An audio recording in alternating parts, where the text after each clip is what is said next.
Hi, my name is Boris Yakubchik. I am a graduate of Rutgers University. I went here for mathematics and education, and I went for 2 years in educational psychology PhD program. I'm currently a high school math teacher, and I also tutor part-time. Today I'm going to be talking about cost-effective charities, because some of the best charities do thousands of times more good than regular charities. So I want to make sure that people are aware of that.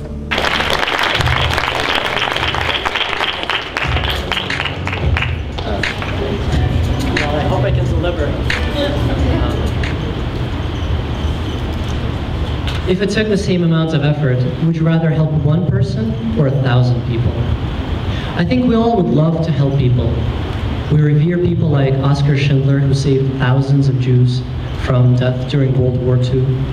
We have the highest respect for firemen who risk their lives to save the lives of others. But many of us think that we can't do something as significant in our day-to-day lives. It might surprise you, as it did me, that we actually are in a position to be heroes. If we're just strategic and careful about our actions, we can help hundreds, if not thousands, of people, and we can prevent suffering and death. Well, let's imagine for a moment that your mother was blind, and there was no way to cure her. You could provide her with an eye-seeing dog. It would provide companionship, it would help her get around, it would significantly improve the quality of her life. Would you be deterred if it cost $40,000? It's a lot of money, but if you break it up, it looks like it's $75 per week. That's a good bargain. But let's take a step back. Let's say your mother is fine, but you do want to help somebody who's blind, and you want to provide them with a seeing eye dog. You probably don't have $40,000 to give to pay the full price, but if you give a small fraction of that, and with the contributions of other kind-hearted people like you, a charity could provide the gift of a seeing eye dog to somebody in need. But let's take one more step back and think, what if you wanted to help as many blind people as possible? Would you be able to do more than just provide a seeing eye dog for a week? So if you had only $75 to spend, what's the most that you could do? If you do a little bit of research, you'll find out that there are certain kinds of blindness that are entirely curable, and the procedures for that cost significantly less in the developing world. So with this information alone, you're in a position to help a lot more people with the same amount of money.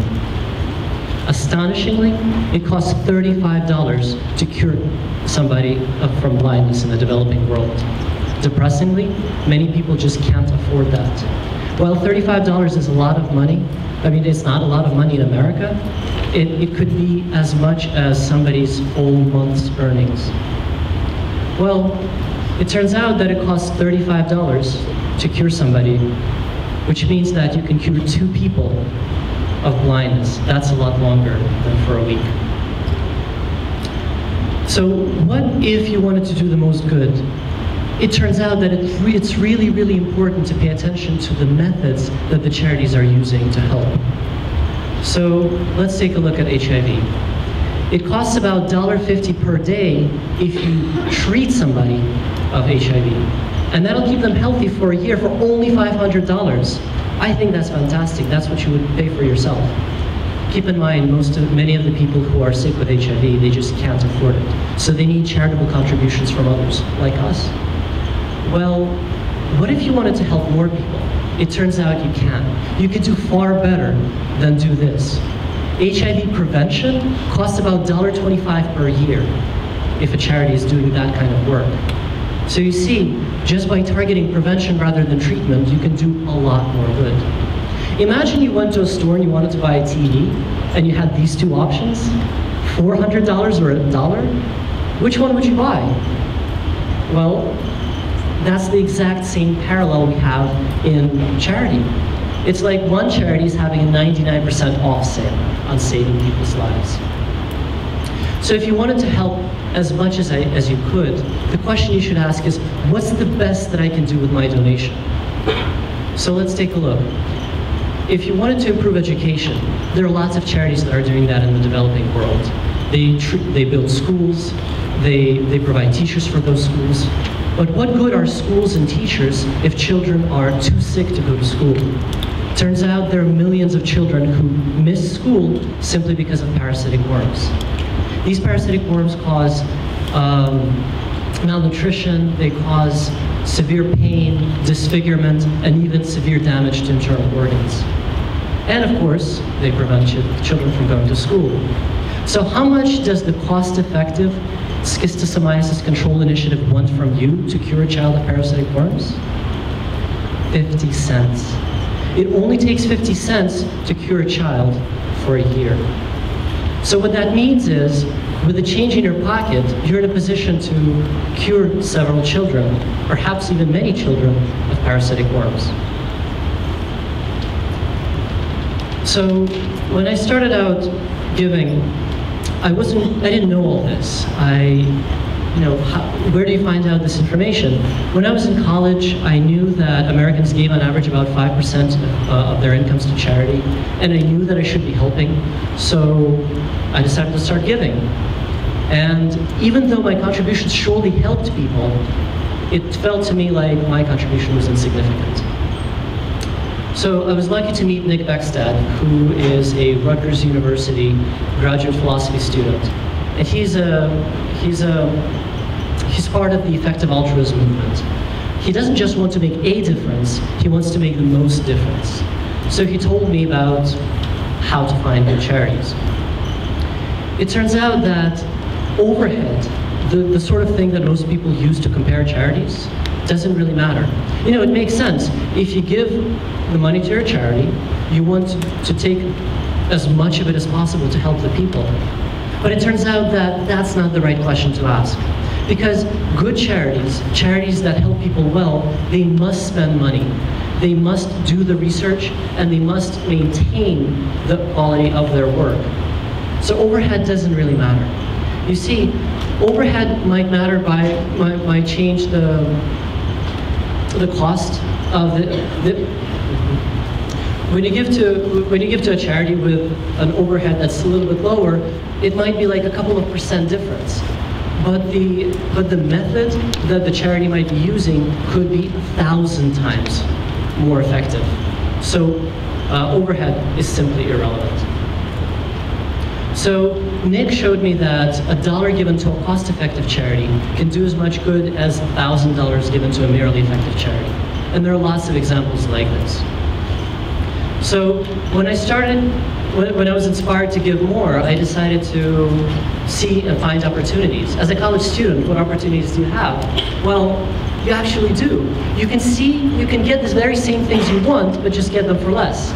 So I would go to see a movie, but I would see it in the matinee, not in the evening. Seeing the same movie, I would save $2, give it to a cost-effective charity, and cure 4 people with parasitic worms. I found other opportunities. I started doing birthday for charity. So on my birthday, instead of asking for gifts, I told my friends to give to the charity that I chose. Nick encouraged me to join Giving What We Can. Giving What We Can is an international society of people who pledge to give at least 10% of their income to the most effective charities they think are helping people the most in the developing world. It was a big step, but it was one that made perfect sense to me. I just thought about it this way. When I go to work, I would spend 10% of my time to fund a cost-effective charity to help others, rather than use that time to save up some money and buy something for myself. I'm really happy to say that as of today, there are several of my close friends that have joined Giving What We Can as well. They joined the hundreds of others who are already giving 10% of their income to charity. So you might think giving 10% is a lot, but it turns out to be far easier than I imagined. In fact, it made me even happier. There's research that shows that when people spend to help others, they end up much happier than if they spend on themselves. And to this day, I've not regretted a single donation that I've made to a cost-effective charity. And I don't think when I'm on my deathbed, I'm going to look back and think, I should have spent more on myself. So, for the past 2 years, I've been trying to find the most cost-effective charity, and the best one I've been able to find is again and again Against Malaria Foundation. For less than $5 given to this charity, they protect 2 people from malaria for 5 years. It's a proven method to help people. That means every 50 cents you give protects somebody for a year from malaria. Just on my meager math teaching, as a high school math teacher, just with that salary alone, just last year, I was able to protect around 9,000 people from malaria for the next 5 years. And it's really, really touching. Against Malaria Foundation posts pictures so you know what's going on with your money. And the first time I saw my contribution make a difference, I shed a tear. So you might think giving away a significant portion of my time makes me miss out on stuff, but I don't feel that way. I think my life is pretty awesome. In fact, I think I live better than royalty. So let's compare. I have amazing friends. I have modern healthcare.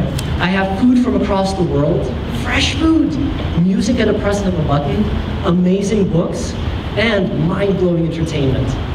And I don't have to worry about being assassinated. So I'm not going to preach.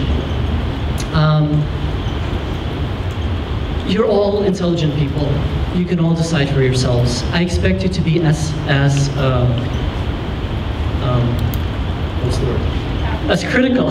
Thank you. I expect you to be as critical as I have been of all this. See for yourself. Go to givewell.org or givingwhatwecan.org. Both are organizations that are currently doing a lot of research about what cost-effective charities are.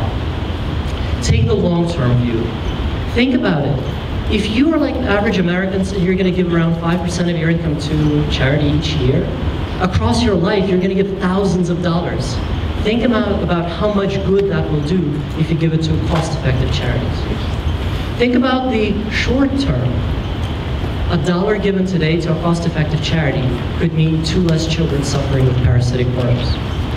Long-term or a short-term view, it's what you came to TED for, to be inspired and empowered to make the world a better place. You don't have to give 10% or 50%, although I won't stop you. And you don't have to be Schindler living in a perilous war era. You don't have to be a fighter fighting through flames to save a life. With modern technology and research and careful application, you can become a modern-day life-saving hero. The change in our pockets can change the world. And together, we can be a generation of heroes.